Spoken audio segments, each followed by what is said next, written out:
Right, welcome to this complete army video. It's for my Eldar collection, which is going through a bit of a shift at the moment. Obviously, we've got 10th edition on the way, but I really wanted to get this video made here just to show you my 9th edition list for Eldar. It's got a lot of units that I very much like indeed. There's a number of new units to show you, and I've gradually been expanding the collection for the Eldar. So it's 2,000 points in this video.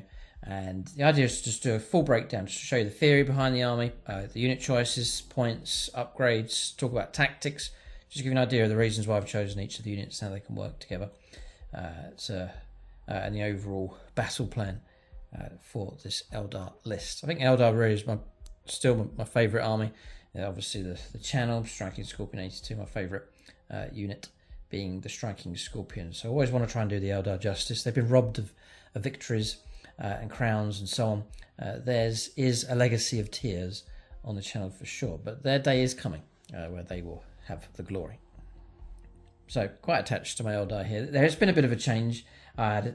If you haven't seen it already, I sold off a chunk of my Eldar collection, but it's not a step backwards. It's really to have a bit of a clear out and then to embrace the new sculpts as they come along. So far, the new stuff for the Eldar is utterly incredible, like really, really nice stuff. And you'll see some of those new sculpts here for this list. So, with the Eldar,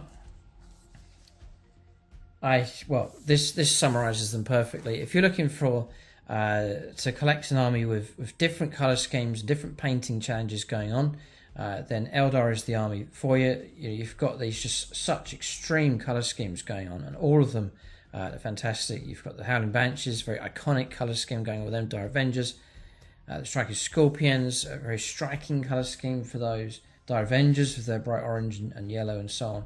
So, I mean, for colour schemes, it's just a rainbow, a dazzling array of different colours to go for. So that might put you off collecting Eldar, but for me, I enjoy painting. You can paint 10 models for, say, Dire Avengers, and then completely shift colour scheme and a different challenge for, say, painting a unit of Howling Banshees or Striking Scorpions and so on. You can go more uniform if you choose like a particular Craftworld and you paint up a load of like Guardians and so on.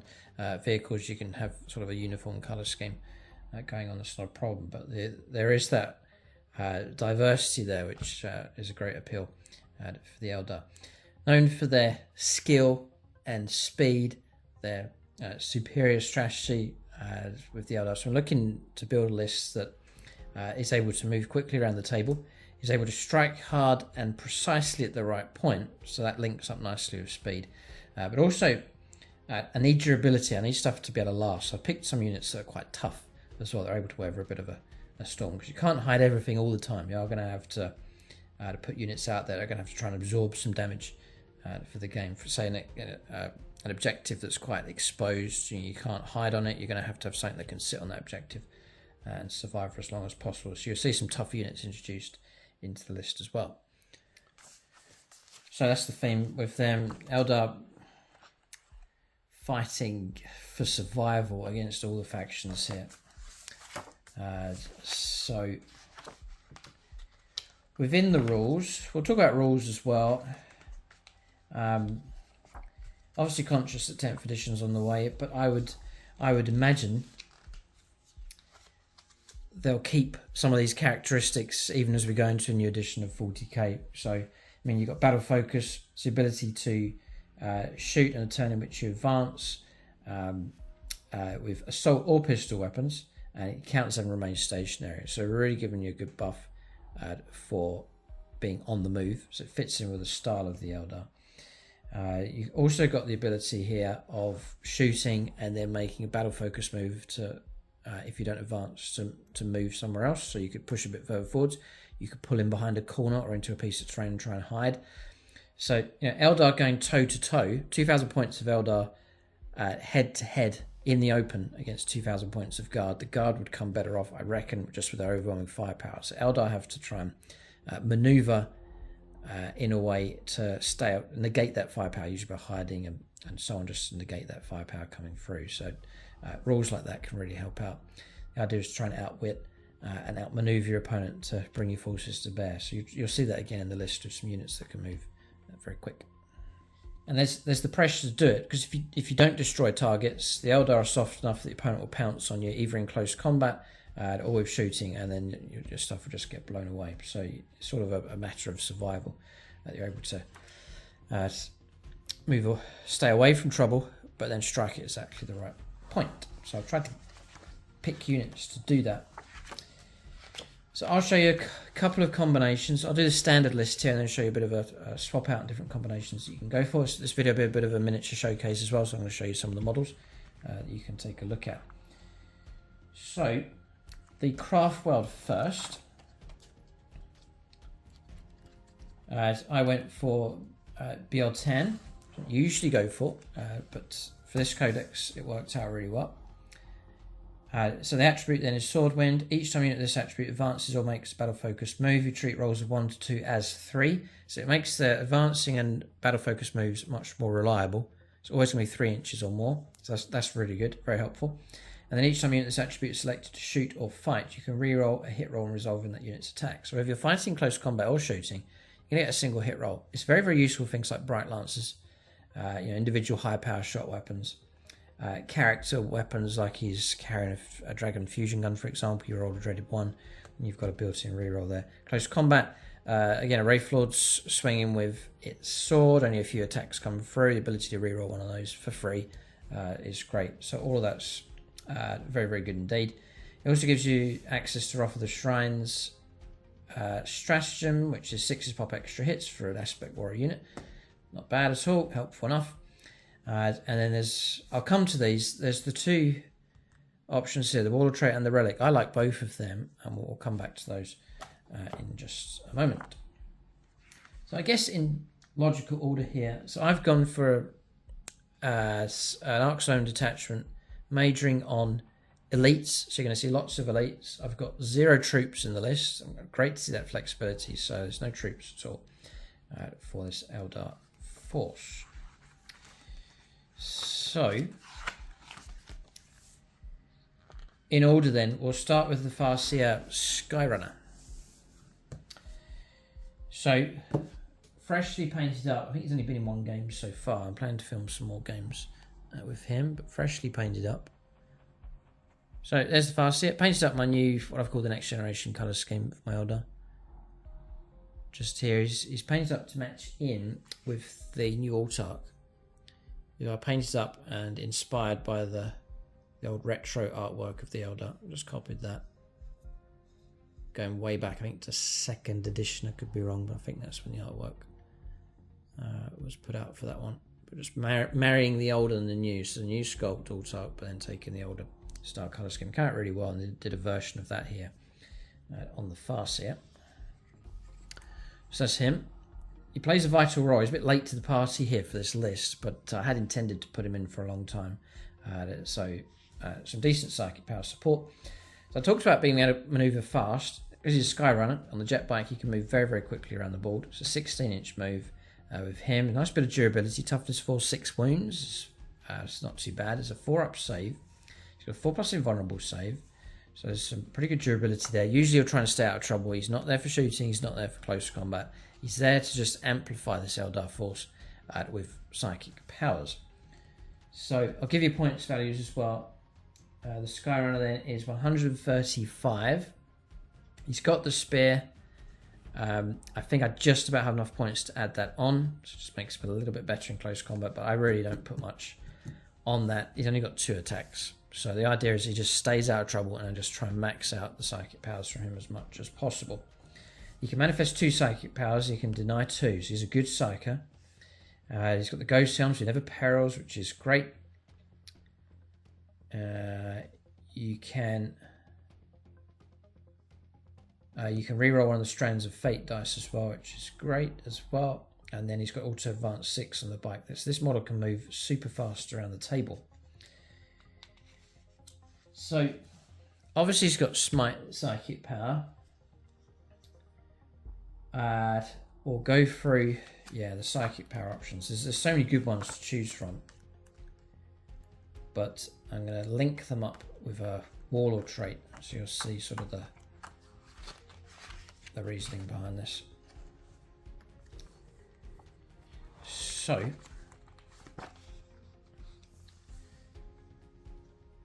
So the 2 powers I go for is Doom. Wall charge value of 7. If manifested, select on an enemy unit of an 18 of the Psyker. It's a medium kind of range thing, so being able to maneuver into position to get that off is very helpful.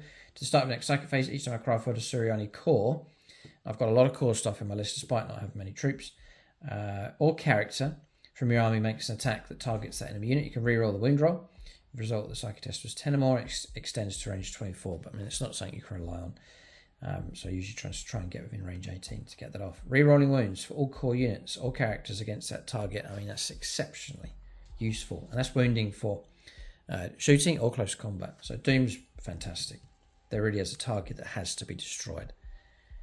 Then Doom's a brilliant job. So put that on him. Then another good one is Fortune. It's a walk charge value of 6. It's very likely that one will go off. Again, it's core or character, so you can put it, as has been pointed out in other videos, you can put it on an avatar, for example, within 18 inches of this Psyker. To the start of the next Psychic phase, then it's a 5+ feel no pain. So again, very, very useful indeed, just for keeping stuff alive. We're talking about Eldar taking punishment, needing to endure and to be tough, then a 5+ feel no pain, especially in high wound models like a Wraithlord, for example, very, very useful. Indeed. So Fortune's brilliant. So you can imagine he's dooming a target to help out the army with shooting in close combat. He's helping to protect a unit with Fortune as well. So he's already, just with those two, a vital role. But we're going to expand that and make him work almost twice as hard. So the first thing I do is take Natural Leader on him, Warlord trait for a CP. In your command phase, select a friendly BL10 core unit within 6 inches of this Warlord. So again, he's functioning right in the heart of the army. Usually he's got a unit of jet bikes around him, so that core unit will get reroll hit rolls. And it says for an attack, so that's going to be for shooting or close combat. So the reasoning behind this is instead of dropping one of these psychic powers and taking guide, which is the same kind of thing, reroll hit rolls, I make it into a warlord trait instead. So that's reliable. The range is obviously less, it's an aura, it has to go off early on, but it will happen. You know, there's no roll up for a psychic test for that. So he gets Natural Leader, which is equivalent to guide, and that means I can keep the other 2 psychic powers. So I think that's a great way of amplifying him. So now he's blessing unit in the command phase, he's kicking out 2 psychic powers as well. So a nice hard working psyker here for this Eldar list, because it's the only psyker I've got in the army. Then yeah, so on top of that, I spend another CP and take the Spirit Stone of Anaflan. Here it's a relic. The bearer knows 1 additional psychic power, so now he gets an extra psychic power. So now he's kicking out reroll hit rolls, Doom and Fortune, and an additional psychic power on top of that. And he can reroll a single psychic test as well, so that's adding to his reliability. He's got a nice, hard-working, fast psyker that can help out the army. Help them with hitting, help them with wounding, help them with staying alive, and then we're going to choose another psychic power. Now, he can't manifest that psychic. He knows an additional psychic power, but he's not able to manifest 3. The fix to that, if you do need to manifest an extra one, is just to take the stratagem that lets you manifest an extra psychic power, so you can gain access to it. And that psychic power, just if you need it, is Executioner, is the one I've gone for. So value of 7. Select an enemy unit, excluding character units with wounds characteristic of 9 less within 18, so good range. It's D3 mortal wounds. If you destroy any models, it's an extra D3 mortal wounds on top of that. Combine that with Smite, and all of a sudden you can kick out a decent amount of mortal wounds. And there's times in the game where you need that to happen, to strip a unit down, to clear an annoying character out of the way. Something that might be very, very tough, good save, good invuln save. But mortal wounds can bypass all of that and just reduce and get it out of the way. You could have a unit that's tied up against 1 wound left on a vehicle or something. You could sneakily clear that with Smite or Executioner in the psychic phase. That frees up that other unit to move off. So he's got a bit of kick. So he can kick out damage. He can guide hitting. He can help with wounding. Helps protect units of Fortune as well. So just want to get the max out of him as possible, and it's been done through Warlord trait and relics. He's not spending extra points. He still sits 135 points for him. But all mages on the psychic phase, and if he's able to accelerate and help the army from turn 1 through to turn 5, then I think he's good value. And the idea is just to keep that psychic phase going, keep him out of trouble, and just to keep him alive and protect it for as long as possible. So by all means in the comments section, leave your own comments and feedback. You can adjust this list, change the war gear around, the unit sizes, introduce other units and so on, change the tactics around. You can borrow this list, you can copy it, take elements from it and so on. So by all means, go ahead and do that. I mentioned at this stage there is a painting tutorial for the Eldar. So if you like my usual turquoise colour scheme, this scheme across here, then there is an Eldar painting tutorial available on the channel for that scheme, which I still really like that scheme for them. So that's available on the channel. Just look up Eldar painting tutorial and that will come up. I think I'll show you how to paint one of the Wraithguard models, I believe, for that video. So we've got ourselves a nice, solid and reliable Psyker. Just need an army for him to help now. So next up is the Autarch. I wouldn't say he's the strongest unit, but he's useful enough. I say he has been useful. So there he is. We've seen him already. Very, very happy with the colour scheme and how he's turned out. Perhaps my top unit of the season here, just as far as paint scheme is concerned. Really happy with how he's turned out just there. So that's him. Bright Star as well. He's been named. Just tuck him in there. So the Autarch, the main, there's little bits he can do that are helpful. I've got a lot of core stuff running in my list, and one of the main ways he's helped is just by granting the reroll ones. Here, Path of Command. Whilst the friendly Craftworld core unit is within 6 inches of this model, each time you make an attack, you reroll hit rolls of 1, and that's proved to be very, very useful indeed. He's got a 4+ invulnerable save. You can use the command reroll strategy twice, and then 7-inch move, weapon skill and ballistic skill 2+, strength 3, toughness 3, 5 wounds, 5 attacks base. He's not too bad, good amount of attacks. Leadership 9 and a 3-up save. He comes in at 85 points as base. I paid 20 points for the Autarch jump generator. Remember, talking about speed and the need to relocate fast. This gives you a move characteristic of 12, so all of a sudden he's jumping around the board nice and quick. You can tuck and hide him away. You can deep strike by looks of it. I usually start him on the board, but that's an option. Each time the bearer makes a normal move, a battle focused move, advances, falls back, or makes a charge move. Until the move is finished, the bearer can move horizontally through models and terrain features that they cannot finish a move on top of another model or its base. He's brilliantly manoeuvrable, this thing. When he makes a battle focused move, it's 2d6 instead of 1d6 to determine the maximum distance the bearer can move. So he can move out, shoot, and then zip back, or he can do a big jump forwards 12 and then charge into close combat, and so on. Similar to the Farseer, I don't want him being wasted or being killed off. I'll try and get as much reroll ones out of him as possible, and taking little pot shots as he moves forwards, because I give him a Dragon Fusion Gun just here, which is range 12, so you can jump out 12, shoot with the Dragon Fusion Gun, and then zip back with the Warp Jump Generator. The other thing you can do with him is maneuver quickly to, well, he starts here, for example, and he grants reroll ones to these units. They do their shooting. Then he Warp Jump Generator moves across over to another unit and then grants them reroll ones and sort of zips around the board within the same shooting phase. It's quite quirky the way you can get him to work hard. And that reroll ones is very, very useful. My jet bikes and so on, 3s to hit rerolling ones with lots and lots of shots. The Avengers with their firepower coming through. Wraithlords, core units, rerolling ones, again, very, very useful. So he actually is very, very helpful indeed. So Dragon Fusion Gun, Assault 1, so you maybe you got your ability to assault without penalty here, or make an advanced move and shoot without penalty. Strength 9, brilliant strength from this. AP -4, fantastic. And D6 +2, whatever range you're at, it's D6 +2. So you can stretch it out just to the tip of 12 inches and still get the D6 +2 damage. So you can snipe away at characters, put damage on vehicles, and then just zip out of the way with him. So he's useful enough in that regard as well. But the key I've found is just keep him alive, keep that bonus of reroll ones coming through for as many turns as possible. You can fight in close combat. I keep him, I run him with a Starglaive. So he's going to fight at ×2 strength, strength 6, AP -3, and 2 damage. That's on 5 attacks. That's not bad. And then to try and make him durable, because there may be a time where I have to send him in to tie something up So I know he's not going to kick out too much damage, but I need him to tie a unit up and try and survive. So there's a couple little bits to help him out with that in the form of a Warlord trait and a relic. So do let us know if you've got a build for an Autarch, what your favourite builds are, but you can leave that in the comment section. But this was suggested by Ray Cross, actually, one of the Phoenix Lords, who's an Eldar player.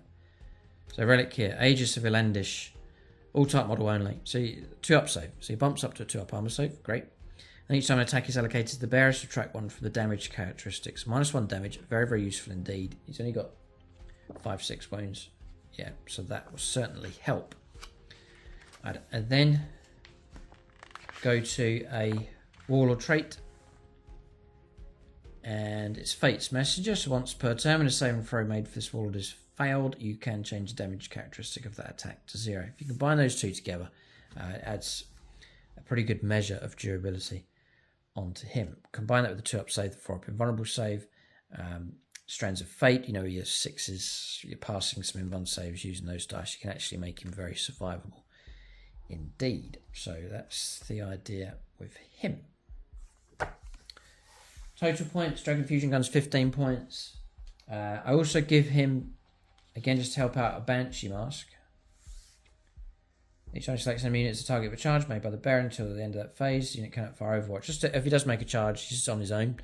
So there's a risk of Overwatch. Just give him the Banshee Mask just to shut that down. And then the ability to shut the opponent down as well. After engage range, the bearer's unit made a charge move this turn. That enemy unit is not eligible to fight this phase until all other units have done so. So just means he's got a chance to strike first and try and stop the damage coming through against him. So just to try and work as much in his favour as possible. And that's just 5 points to the Banshee Mask. Total of 125. So again, he pays for himself if he survives. From one turn to the next, he's just kicking out those buffs to the core units nearby and helping them out. Then he really does start to make up the value of his points. And there could be like a critical point in the game where he just makes that charge and ties up a unit that's real pivotal for the battle, or he's able to hit and strike well that Dragon Fusion Gun and just pick off some wounds and destroy something that's quite crucial, and he really can make up his points. So next is elites. So majoring on elites heavily. And yeah, so we'll turn to the Dire Avengers, one of my favourite units. So I've rebased these onto the correct scale basis for Eldar now. And have a look at this. I'm still anticipating, despite the rebasing on these, a resculpt for them. I know he's standing up on a bit of a level there, but if you... I'll try and line this up so you can see. They'll start them on the same level for footing. The height difference is crazy. So, you know, they're a brilliant sculpt, they really are good, but when you compare the two together, there's a huge height difference. I mean, I don't know if in the fluff Autarchs are slightly taller, I don't think so, but there is a marked difference in height between those two. So, and you can imagine these being resculpted to that scale. They look incredible. So, Dire Avengers are in, rebased, but awaiting the day when the resculpt arrives. So, squad of 10. Wish these are troops, but they're not. But it doesn't matter. We press on regardless. 10 of them. They look amazing. I run a second squad of 10. I would split into 2 squads of 5 and a squad of 10 just to get the extra X-Arc. But I don't have enough elite slots to do it. So 2 squads of 10, like so. They look fantastic. I love the colour scheme. We've got ourselves a couple of core units. Now they're not very durable. They can be destroyed. They got a 4+ invulnerable save. They're a bit more durable than they used to be. They've been given a standard 5+ invulnerable save, which is very, very helpful indeed. But the reason for taking these is firepower. Shredding firepower is incredible. The Avengers Shuriken Catapult is range 18, medium range, but for 9th edition things are so much closer now.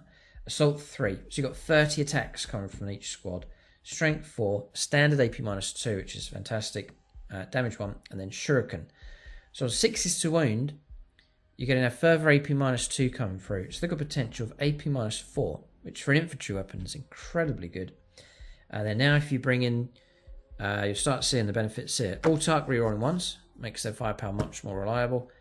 And then the Farseer granting them either reroll hit rolls entirely with the Warlord trait, and then sticking Doom on a target to grant the sort of shredding ability with their shuriken catapults. And coming through at AP -2, -4, they can shred with reroll wounds. They can shred through any targets. They are dangerous. I usually go for taking an Exarch and giving that Exarch an extra shuriken, Avenger shuriken catapult. So you now got 33 shots, so 66 shots in total coming from that squad. If you've got the CP, there's stratagems where you can sixes or pop like Avenger the Shrines, the one for the Craftworld here, Wrath of the Shrines. Sixes pop extra hits. You can go for that. Be able to take an Aspect Warrior, which is what Dire Avengers are. Aspect Warriors. Yeah. Tactically speaking for the game, if you need to perform actions whilst you've got an Exarch in the unit, you can still make attacks with ranged weapons without that action failing whilst you're performing an action. That is excellent. It's very, very useful indeed. The move's 7, but you know, with advancing and battle focused moves, they can move quick enough. And I don't need them as such to be the fastest of units. They're there for the middle ground, even perhaps a bit further back, and to surge forwards if needed and to meet a threat. But I've got other stuff that's going to move a lot quicker. But these are nice, 2 good core units with shredding ability that will shred any target. You know, they work their way through horde units, no problem. Medium infantry with the high AP, and if there's a tougher target, then with the use of Doom, they can just chew their way through, trying to look for 5s or 6s to wound with their Avengers shuriken catapults. So I'm a massive fan of the Dire Avengers. The downside for them is they're a bit soft, so if they get caught out, they can be blown away quite quick. So I do try and preserve and protect them as much as possible. You can deep strike with them using stratagems as well, so you can drop them in as ambush. Very, very useful for ambushing targets and offloading a decent amount of firepower. So big fan of Dire Avengers, love the sculpts, and they found themselves a good slot in this list. So that's 2 elite slots taken. I then run, just for this list, I'd like to expand them to a squad of 10, but for now, a squad of 5 Banshees. It's the new sculpts here. So I've sold off my old ones and then got a hold of the re-sculpts. And they are incredibly good. They're beautifully done. Very, very exciting time for Eldar players. Just going to have a little... they're all sort of on their tiptoes here. We're just going to do a little size comparison. Yeah, there's not too much in it. Maybe Autarchs are taller. Let us know in the comment section, perhaps in the fluff. But anyway, there they are. That's one. I'll show you the Exarch. Massive fan of these. Beautiful models. Brilliant resculpts from Games Workshop. Very exciting. So that's the mirror sword option. Now the armour on these, that's contrast paints. Straight onto white, actually. It's turned out very, very well. So very happy with these. And see the blade, see the effect on the blade there. That's contrast paint, just it flows in really well. So very happy with how these have turned out. Squad of 5. You may think, well, squad of 5, there's not much to them. They're not going to be the tip of the spear. They're an opportunistic little unit that I can swing out and give myself a little bit of close combat ability. Usually they'll hang around with these units around here. Semi-bodyguarding the Autarch. And it's a little unit I can send out on foot quickly and can deliver some pretty good close combat attacks, especially with Psycho help coming through. So I need to backtrack here. Dire Avenger units just give you the points values. They're 130 points a squad. They are cheap. I give one of the squads... I've got different looking Exarchs here. So one of the squads, I'll give them shredding fire. So on 5s and 6s to wound, it'll be AP -4 coming through, which is brilliant. If you combine that with Doom, you really can fish for 5+ on the wound roll. Those shots coming through. The amount of times in games so far, they've just shredded targets. They are dangerous and a unit to be feared when they can bring that firepower to bear. So that's those. Howling Banshees working out at 95 points. I give piercing strikes to the Exarch. It's 15 points. That's a 110 point little unit. They really do need to be hidden away. They'll be blown away in a heartbeat if they're ambushed. So I usually keep them tucked away and hidden and then move them out. Howling Banshees move fast. They're moving 8. 3s to hit. 1 wound, 2 wounds to the Exarch. 3 attacks base. Brilliant number of attacks each. 4 up save. 5+ invulnerable save. They're acrobatic, so they're eligible to clear a charge in a turn in which they're advanced. So 8 inches plus D6, and then charge. They can go quick. You can catch your opponent out with them.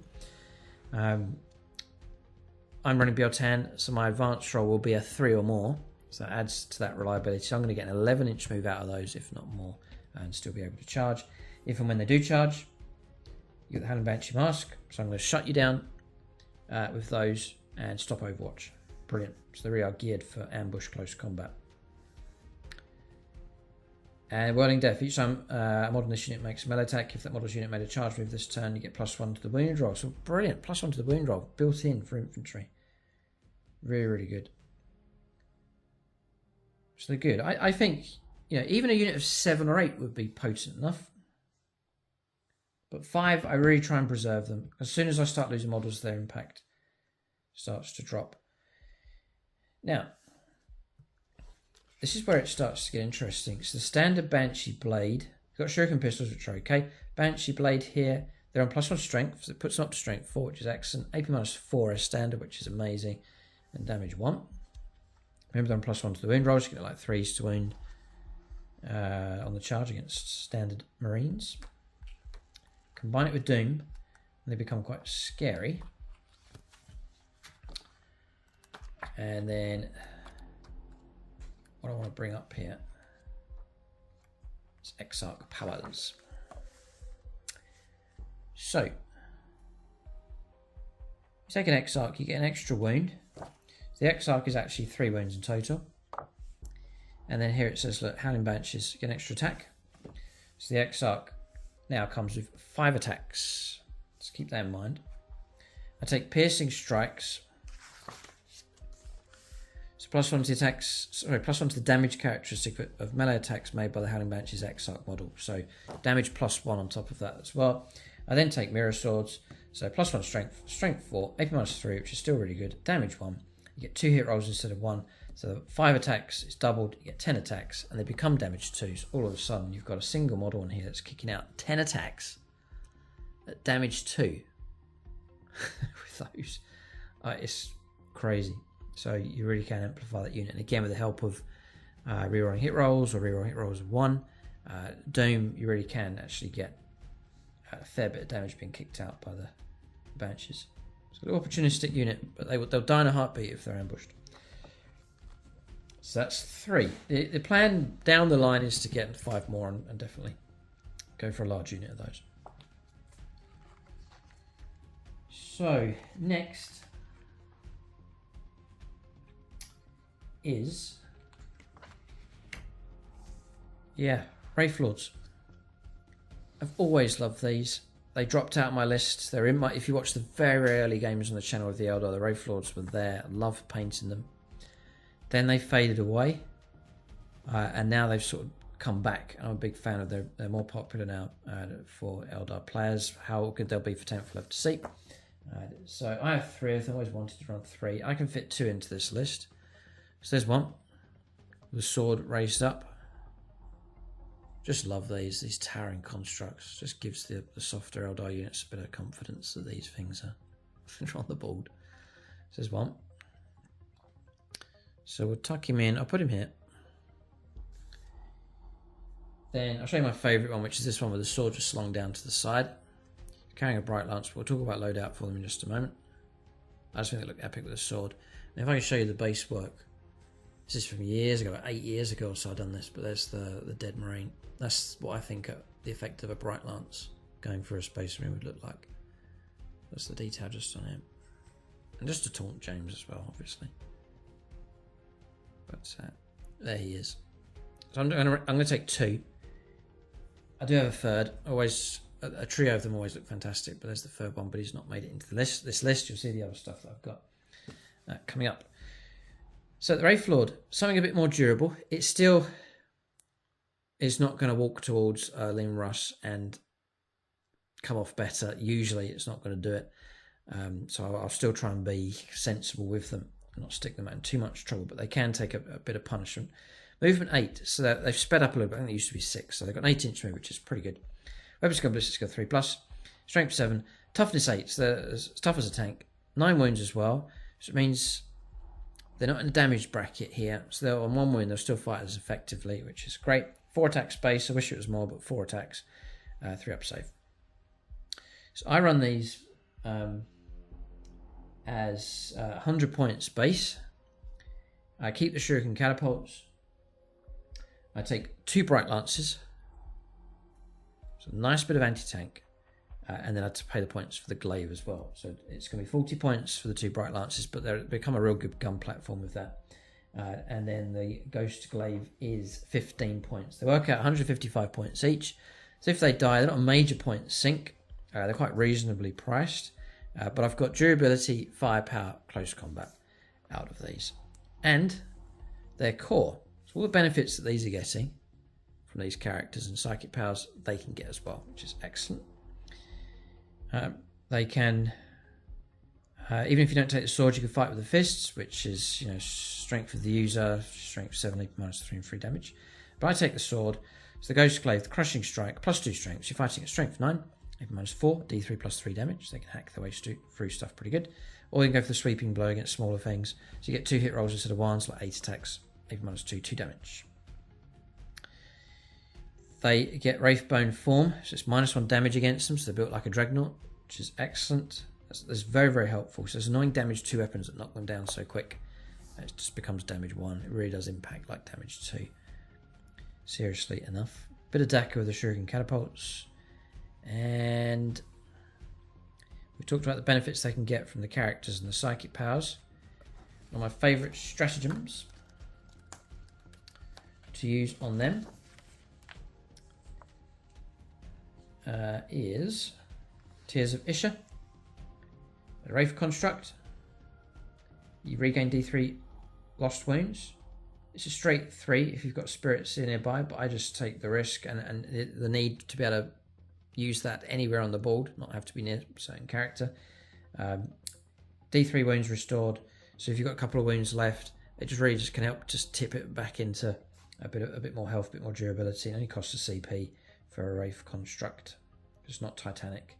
Yeah, 1 CP. Well worth it. I use that a fair bit actually in games to try and add to the durability of these. These really get helped with Fortune, the 5+ feel no pain. Really helps them. So, you know, minus 1 damage, 5+ feel no pain. You can actually get a nice bit of durability with those. The Bright Lance is fantastic.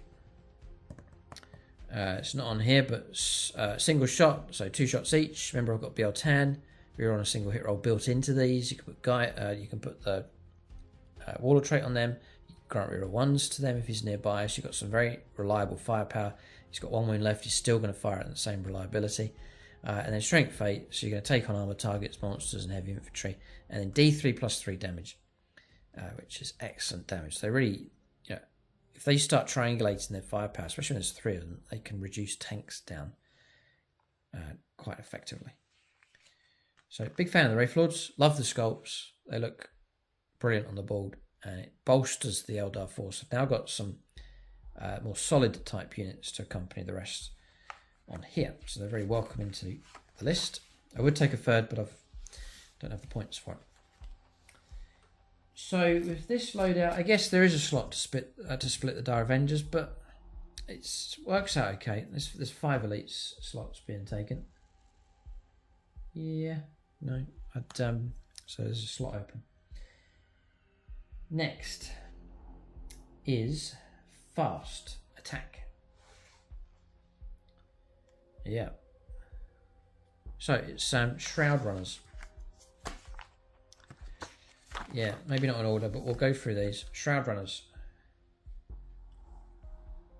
Absolute genius concept from Games Workshop. 2-man sniper bikes. Absolutely love these as soon as these were available.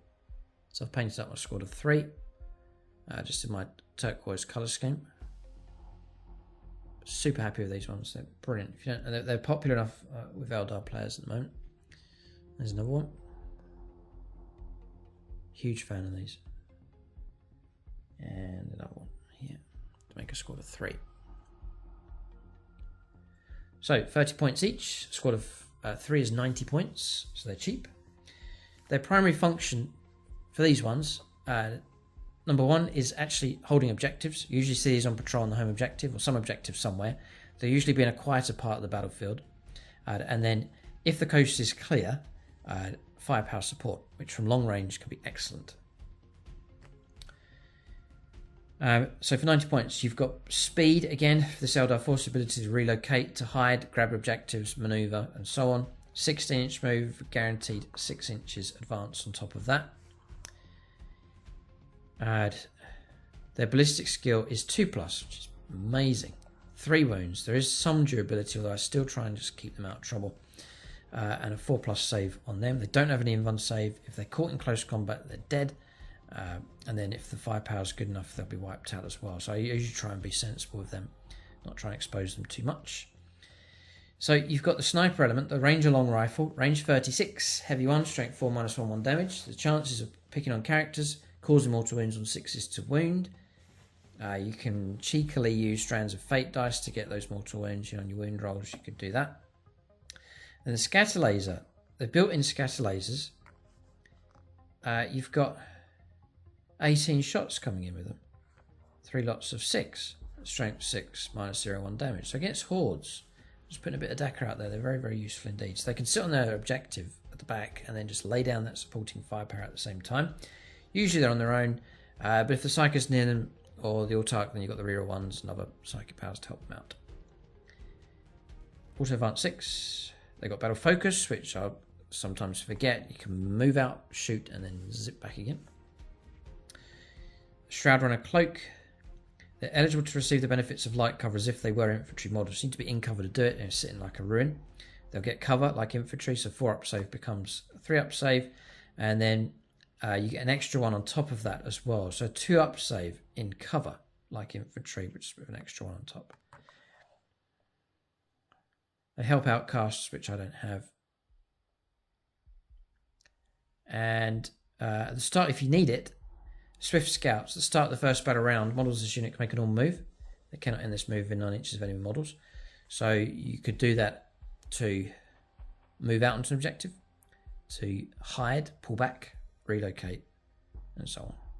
Make a normal move, including advancing. Yes, they actually could relocate 20 inches, 22 inches. God. So super zippy around the board. And can support with firepower. Just a big fan of the Shroud Runners. Very much like them indeed. Very glad to have a unit of those painted up. So moving back here, we'll then go to the Wind Riders here. For this list, I'm running a squad of 6. So I've shown them to you already. Very, very nice unit. I'll tuck them in here. Now, a subscriber suggested the loadout for them, which I have taken that advice, and it's worked very well indeed. So I was running scatter lasers just for the volume of firepower. It's okay, like 36 shots. It's a ton of shots for dealing with hordes, but I've kind of got that with the bikes already. So I switched over, and I was finding that I was needing these in the middle of the table because they can act as like an escort and a bodyguard for the Autarch and the Farseer Skyrunner. So they're sort of operating in the middle ground of the board. The Shuriken Cannon being taken. Range 24. For 9th edition, that's a good long enough range. Heavy 3. So 18 shots, so you're getting half the number of shots, but strength 6, AP -1. It makes all the difference to get that AP -1. They've got Shuriken ability, so on 6s to wound, AP -3, which is excellent. Their core, so you can get your reroll 1s or reroll entirely. Doom is particularly useful, and then the one that seals it here is that they are damaged 2. And that just spells trouble for a lot of targets, Space Marine type targets and so on. Whereas Space Marines in cover, getting a 2-up save and just done 1 damage coming through against scatter lasers. But instead, Shuriken Cannons coming through at AP -1, -3 potentially at damage 2 can really help flush targets out. So they're a bane for medium infantry. They'll still happily shred light infantry. And then with the damage 2, they can cause trouble for other targets like vehicles and so on. Especially with Doom.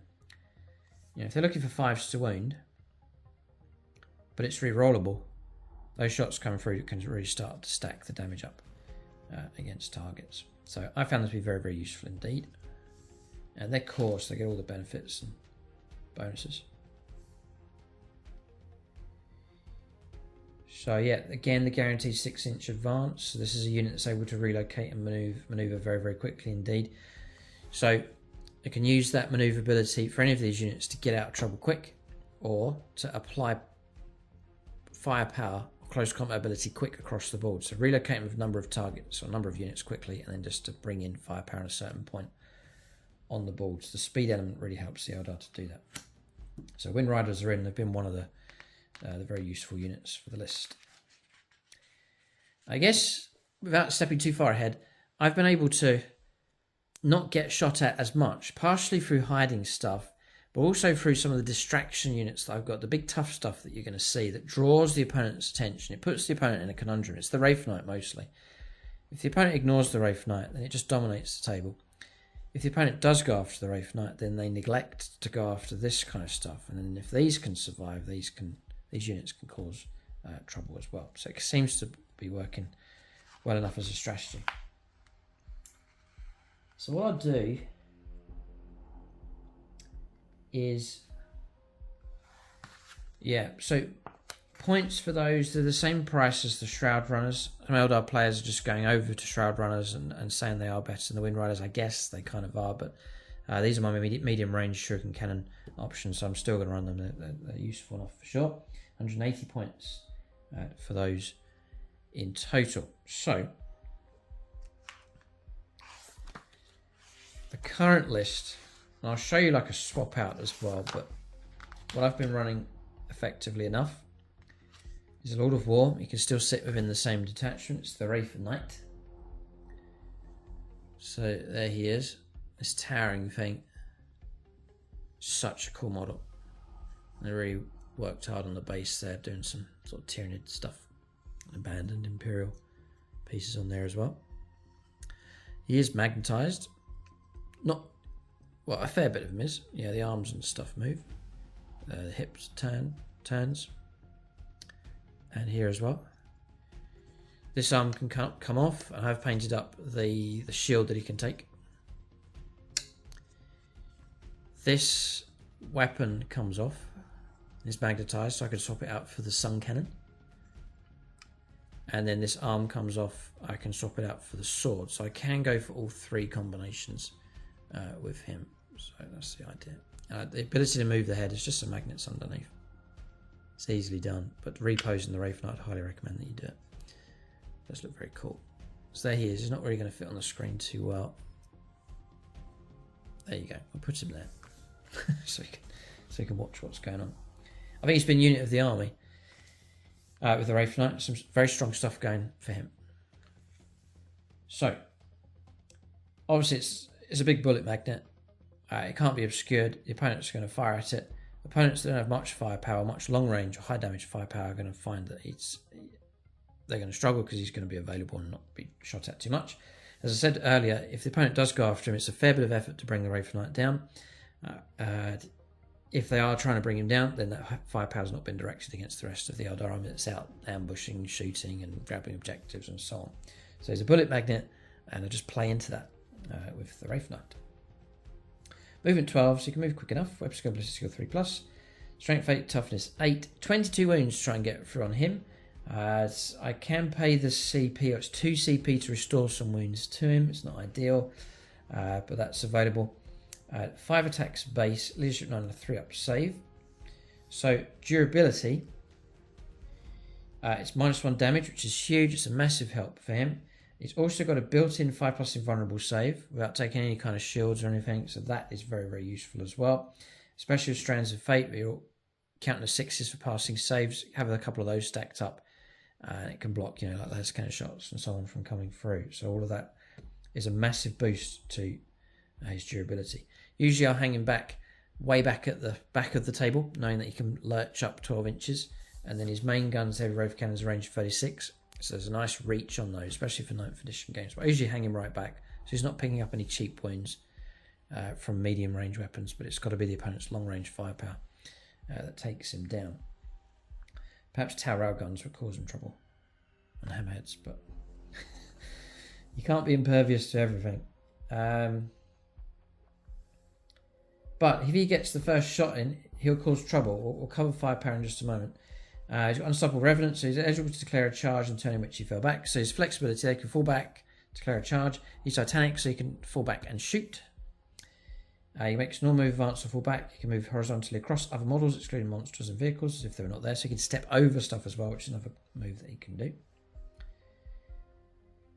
So, I have enough points to take 2 shuriken cannons, but a little bit of extra deck. I wouldn't usually put the extra points on, but I for this list they are spare, so 20 points have been spent on that. It's 400 points base, and then it's 30 points for the heavy Wraith cannons. So range 36, so a very good range. Heavy D3 each, so D3 shots each, so you're going to get between 2 and 6 shots in total. You average about 4 shots. It is blast, so against the right kind of target, usually it's against vehicles and monsters, but if you are fighting, say I'm shooting against a squad of 10 Terminators, you know, you're going to get your max out shots, 6 shots come through. So, strength 16 first of all. It's going to be 2 to wound most targets, the vast majority of targets. AP -4, which is excellent. D3 plus 6 damage. So 2 successful wounds going through, the target's in huge trouble, whatever it is. Blast. Each time an attacker is made with this weapon, unmodified wound rolls of 6 inflict D3 mortal wounds in addition to normal damage. Again, very, very useful with Strands of Fate. 6 is to wound coming through those dice. You're going to pick up those mortal wounds coming through as well. Each turn that he survives and is able to lay down that firepower, whatever he shoots at, is usually in trouble. So, like, if I'm up against guard, I'll pick on a Russ, just fire everything it has at that Russ, take that target out, and then move on to the next one. It's like puts pressure on the opponent. The opponent thinks, right, it's killing the tank a turn. What am I going to do? So, if they leave him alone, then he just keeps firing, and if they go after him, then that means the opponent's too busy trying to deal with the Wraithknight before it takes on this stuff here. And if the worst happens and the Wraithknight dies, you've bought yourself a turn where your other stuff hasn't been shot at as much. So that's it for Wraithknight. I mean, I've got BL Tam where I can reroll a single hit roll.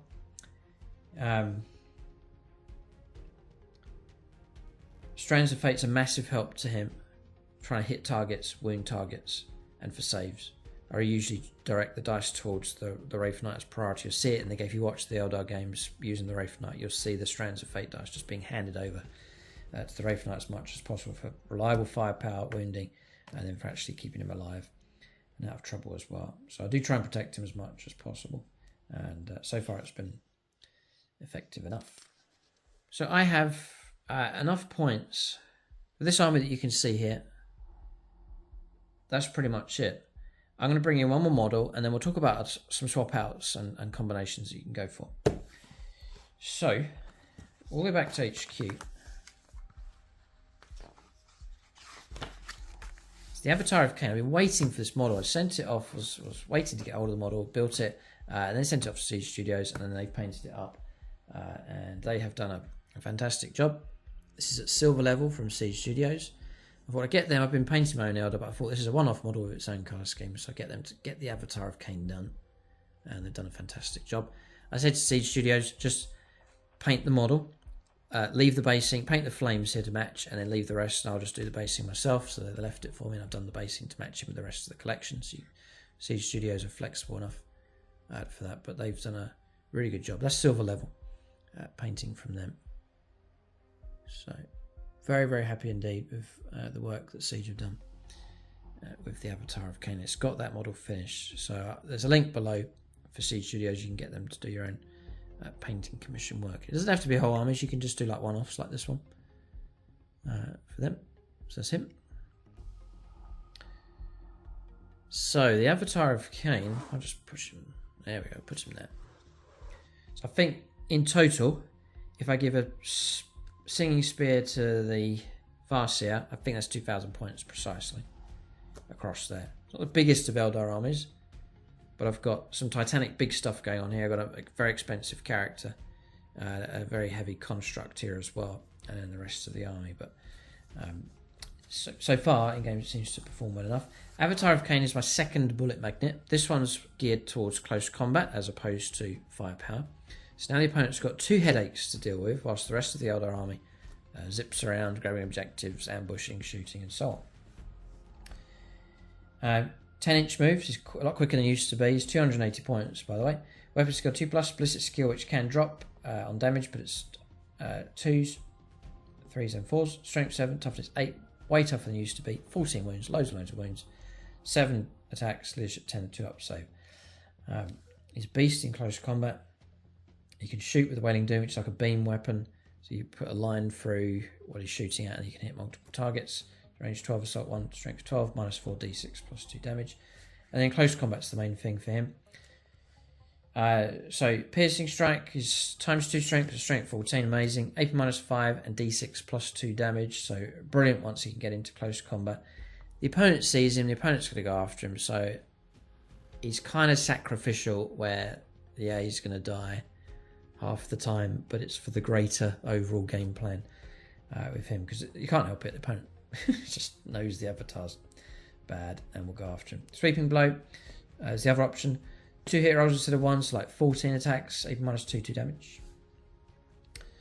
He's got multiple forms. He's got a built-in 4+ invulnerable save, fantastic, with that 2 up armor save and toughness 8. It's half damage as well, so it's really good durability. You can put fortune on top of him. You can use strands of fate to auto pass on your invulnerable saves as well. Ignoring combat attrition for units nearby. You can reroll charge rolls for units within 6 inches as well, core units. So that's all good. But yeah, he's a close combat beast. Hang him around in the middle of the board.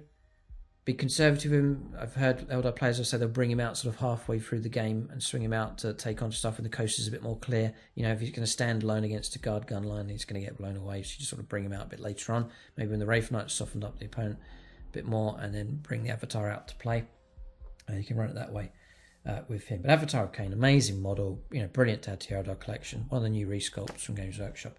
So a very welcome addition to my Eldar collection. So Avatar of Khaine is in. The other option is to drop the Avatar of Khaine.